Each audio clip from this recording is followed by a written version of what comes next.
Cientos de venezolanos regresan con lo opuesto a su empobrecido país, expulsados de su hogar adoptivo por una cuarentena que les hace imposible ganarse la vida. Los migrantes se quejan de que la gente no les trata igual. Con el coronavirus no es lo mismo, dicen. Yo regresé por la cuestión del coronavirus, que ya no podemos trabajar porque todo el mundo nos reprocha, todo el mundo nos ignora y no vendemos nada. Pues yo pagaba $100 de arriendo y aparte de eso le mandaba a mis hijos en Venezuela, a mi familia, a mis padres, a mi madre. Y ya, como ya veo que ya no hay manera, prefiero pasar trabajo allá con mi familia, pues, y estando con mis hijos, pues. Con el transporte detenido y las fronteras cerradas, los migrantes avanzan a pie con niños en brazos o cargando maletas. El viaje dura entre 2 y 3 semanas. Pese a las dificultades en Venezuela, muchos dicen que al menos allí no tendrán que pagar el alquiler o los servicios públicos y estarán con su familia. Algunos de ellos, en efecto, están retornando a su país de origen por diversas razones. En algunos casos, porque esta pandemia nos está llevando a todos a volver a nuestros hogares. Eso es absolutamente normal, es una conducta racional. 2, algunos de ellos tienen algún familiar que ya esté trabajando y prefieren permanecer en Venezuela y que ese familiar que está trabajando les ayude con algún tipo de remesa. Entonces, hay una multicausalidad alrededor del retorno, pero sí en efecto se ha producido en algunos casos.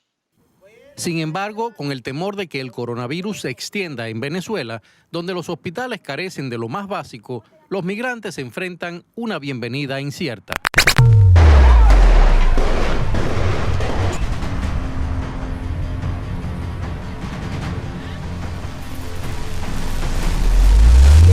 Violencia, hiperinflación, escasez de comida y medicinas. Venezuela lleva 6 años viviendo una profunda crisis que contrajo su economía, colapsó los servicios públicos y obligó a casi 5 millones de venezolanos a emigrar. En medio de ese oscuro escenario llegó el coronavirus. Informar a la población que Venezuela registra su primer fallecido causado por el coronavirus.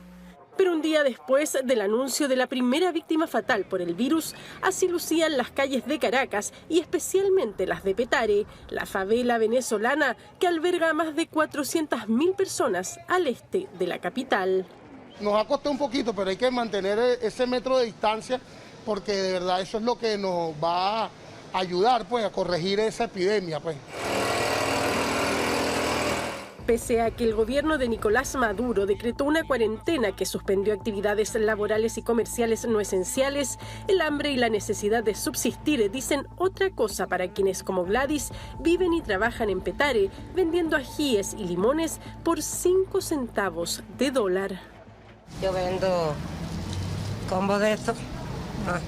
Por cada combito me gano 5.000 bolívares.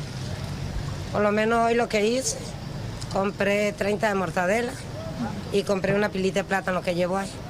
Con eso como yo y como el niño hasta mañana que vuelvo a bajar a trabajar. Por la pandemia, el movimiento en las calles se limita a 4 horas diarias, haciendo aún más difícil sobrevivir en Venezuela.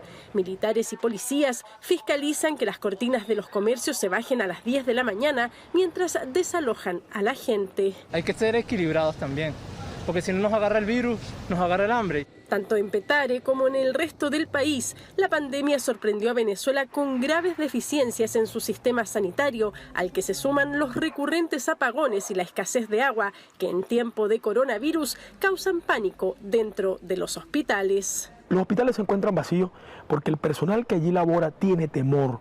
¿Temor de qué? De que contagiarse del virus. No tenemos un tensiómetro, no tenemos un termómetro, no tenemos nebulizador. Aunque Venezuela recibió un avión cargado de material médico desde China y el gobierno asegura haber aplanado la curva del COVID-19, el sábado el estado de alarma y la cuarentena nacional se extendieron por 30 días más.